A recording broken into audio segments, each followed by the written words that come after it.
Magandang araw, mga kasari-sari. Kamusta po kayo? Kamusta po ang inyong mga negosyo? Sana po lahat tayo ay pasulong. Bagamat minsan hindi maganda ang sitwasyon, may mga paurong ding nangyayari. Pero syempre, ganun po talaga ang negosyo. Ha? May ups and down. Kahit nga ang buhay natin may ups and down. Laban lang tayo. Pero itong tips na ibibigay ko sa inyo, maaring makatulong ito sa mga baguhan pa lang at saka sa mga wala pang tindahan dyan na naghahangad na magkaroon ng tindahan. Sana po magkaroon kayo ng idea ano ba ang ginagawa ng mga veterana na sa pagtitinda mga kasari. So ako po, gabi pa lang may naka-prepare na ako na coins, panukli sa customer. Kasi syempre, hindi maiiwasan minsan sa umaga pa lang may mga customer ka na bibili, ang pera ay medyo may kalakihan, minsan naman kailangan mo ng barya.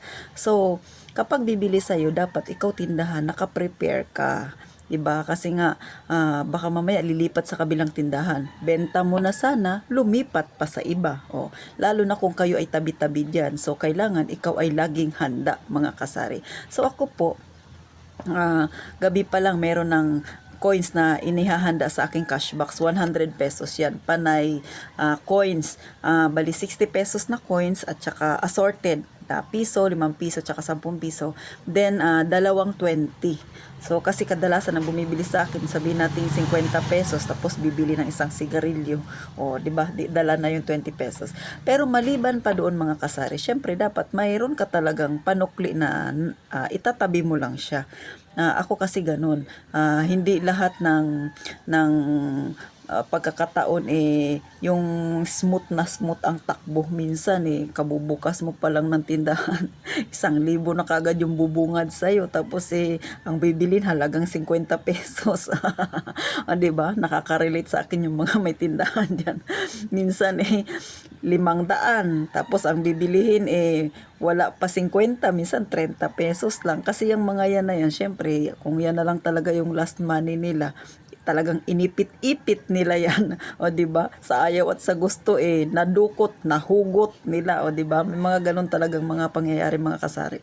So syempre, para magkaroon ng barya, lalo na yung nagtatrabaho, walang pamasahe, ayaw namang magbigay ng buo sa jeep o kaya sa tricycle. Ganun po. So, siyempre, saan ba ang takbo niyan? Sa tindahan. So, ibibili niyan ng kanyang pangangailangan. Pero, maliit na halaga. Kasi nga, siyempre, nagtitipid din yung tao. So, ikaw may tindahan, kailangan maghanda ka rin ng panukli. Pero, minsan hindi talaga maiwasan yung ganun mga kasari. Pero ako talaga nakahanda ako sa mga ganyan mga kasari. Pero, siyempre, minsan talaga namang maiinis ka kasi ang aga-aga pa, diba? Lalo na ako maaga pa namimili na ako ng aking paninda. So, syempre wala akong hawak na pera.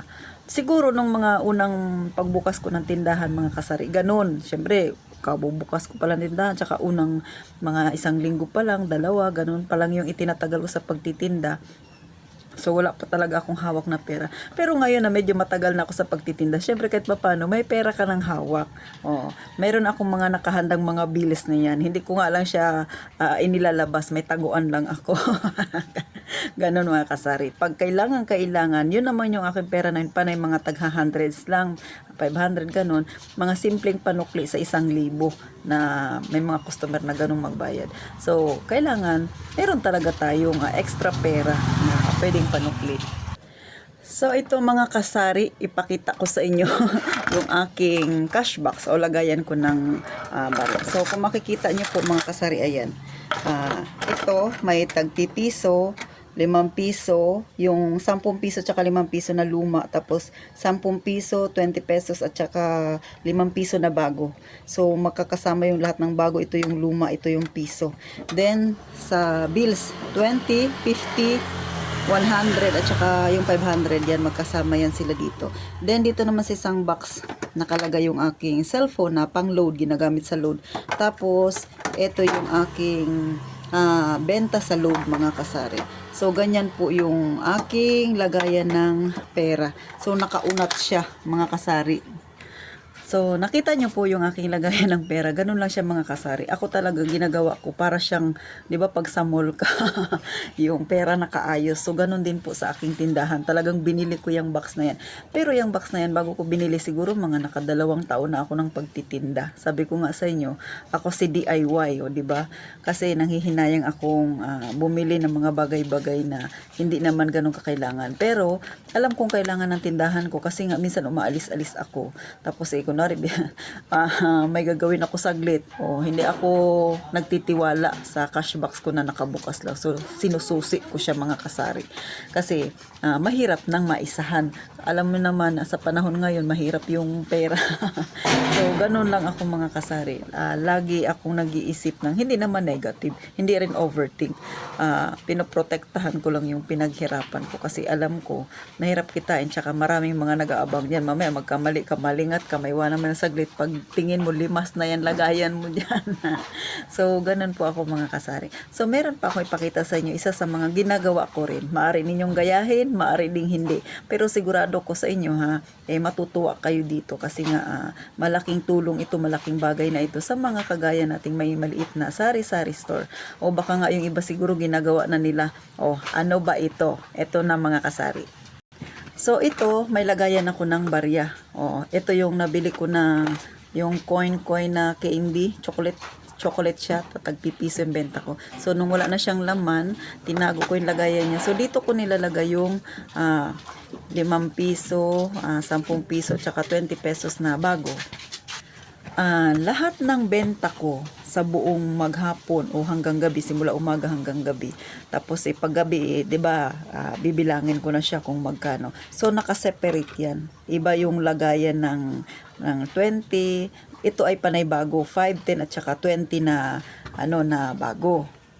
Ito naman ang lagayan ko ng 5 piso. So makikita ninyo, konti na lang yung natira. Kasi pag umabot na siya ng 500, tinatanggal ko na siya dito. Nilalagay ko sa isang plastic tapos nilalagyan ko ng 500.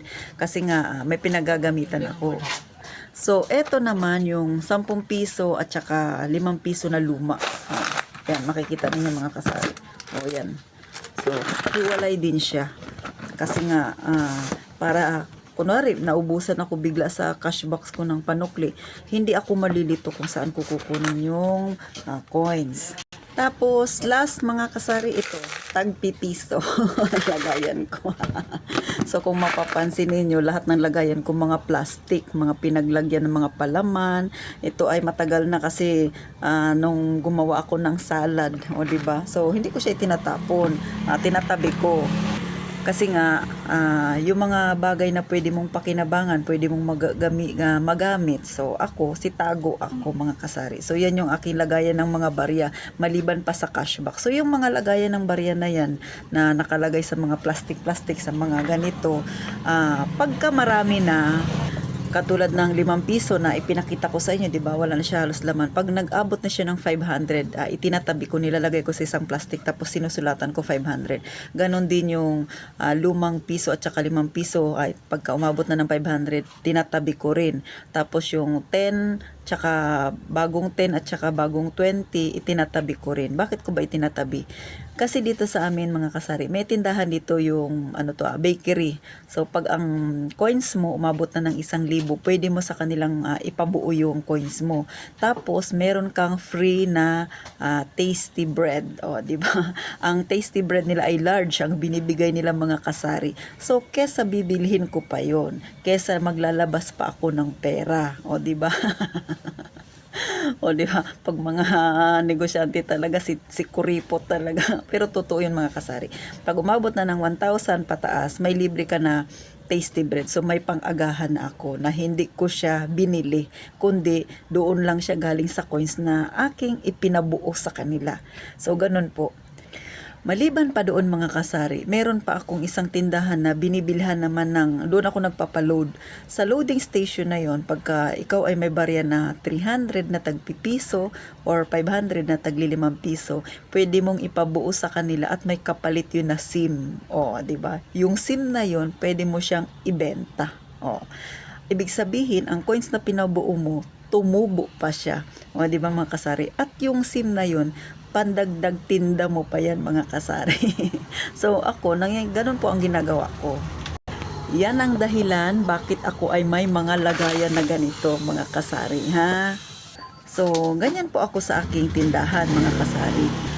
Maliban pa doon, may monitoring din akong ginagawa mga kasari. Ano ba yung monitoring ko? Simula nung ako po ay nagtinda, August 20, 2020, kasagsagan ng pandemic. Pero maikwento ko lang po, no, bagamat 3 taon pa lang ako mahigit sa pagtitindahan, yun pa lang yung aking kasanayan. Pero ako po ay may background na sa pagtitindahan kasi simula maliit po ako, yung nanay ko po ay may tindahan na kami hanggang sa nagdalaga ako. Yung tindahan namin nung naisara naman, may business din yung mother ko. So ako ay prone sa mga ganong business, sa mga pagtitinda-tinda na yan mga kasari. So hindi bagong bagay sa akin ang pagtitinda. Kaya lang physically ako mismo naka-experience niya nitong yung may sarili akong tindahan 3 years mahigit pa lang.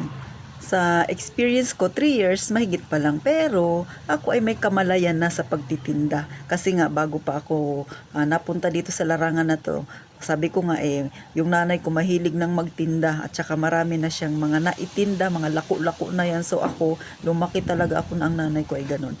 Tsaka maliban pa doon, syempre nagtrabaho din ako kahit papano sa mga tinda-tindahan na yan. So yun yung nadagdag ko na knowledge sa pagpapatakbo ng aking maliit na sari-sari store.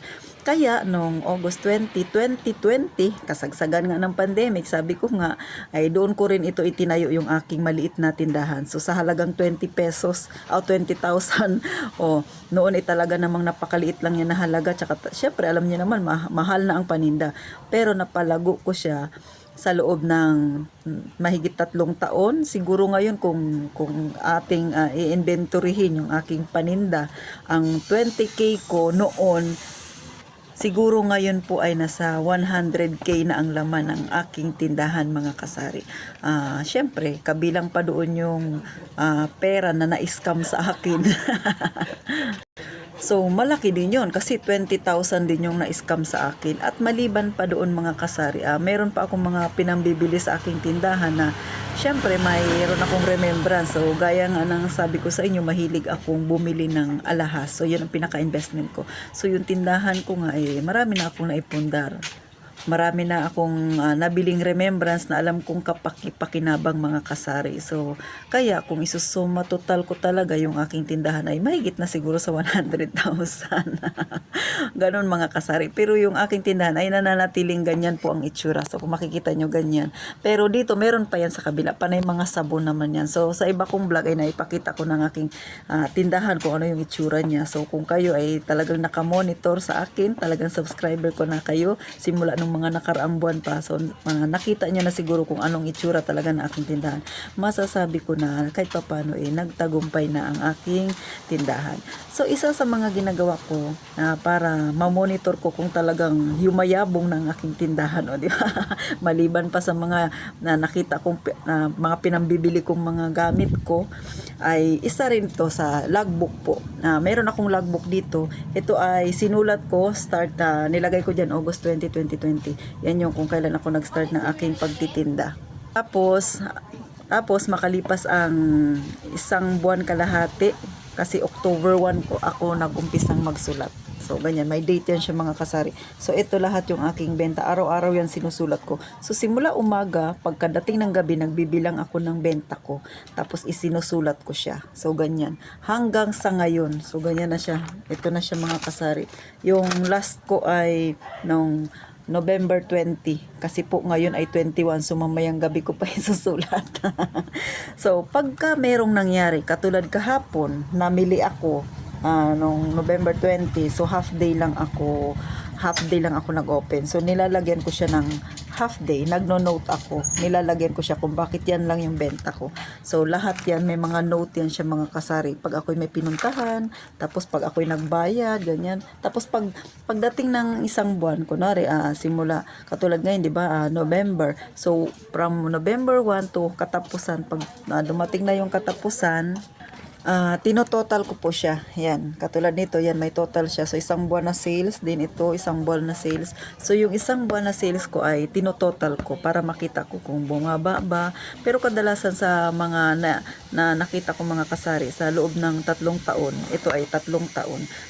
Hindi po sila, kumbaga, minsan may time talaga na bumaba, pero hindi sabing babang baba. May time na sobrang taas.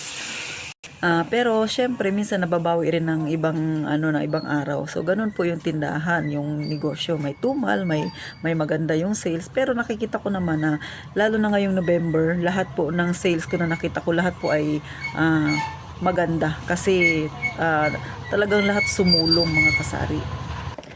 So kayo po mga kasari, pwede nyo pong gayahin yung style ko para ma-monitor ninyo yung benta ninyo. Pwede namang hindi sa mga baguhan dyan. Siyempre pwede rin makatulong ito sa inyo mga kasari. Pero kayo ba, siyempre may kanya-kanya tayong style. Ano ba yung style ninyo mga kasari?